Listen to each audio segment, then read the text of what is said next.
Parlamento Nacional o Governo e o Ministério Interior acelera o processo de recrutamento para membro PNT Telefone. Sexta-feira, membro Comissão B, o deputado Natalino dos Santos, a preocupação, também membro PNT Lituan, barak maktama ona idade de reforma e balão mostofre morastoran.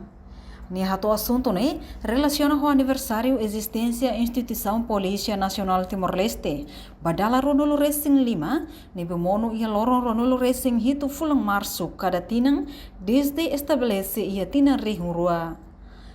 Segundo tarefa da estabilidade, nós standari lain akmatikal antur katakia progresso. Ora tenta por kato hadia, e tarefa kata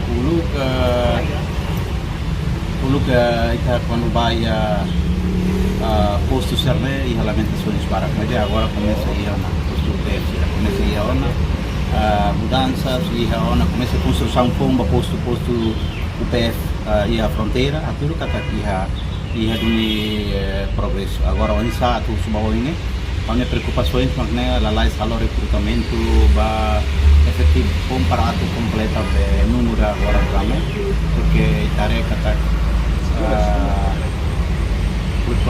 polícia PNT ini problema maka iha balok barakat tamana wa iha jadi reforma di balu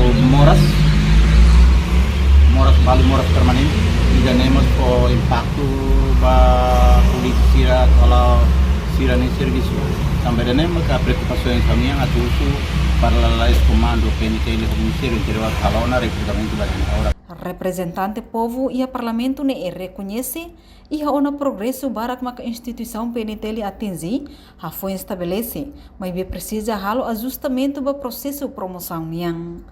Também, hanessa membro comissão B, nia exige acelera liu e aniversário badala Ronolo Racing Lima bele e a promoção ba frasa sargento no oficiais sira, no bele motiva sira.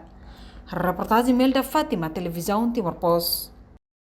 Janela informação ba emohoto. Atua tem informação atual dia kliu. Kita haluha. Hane botão subscribe, like. Halo comentário no fahe tutang ba media sosial hoto.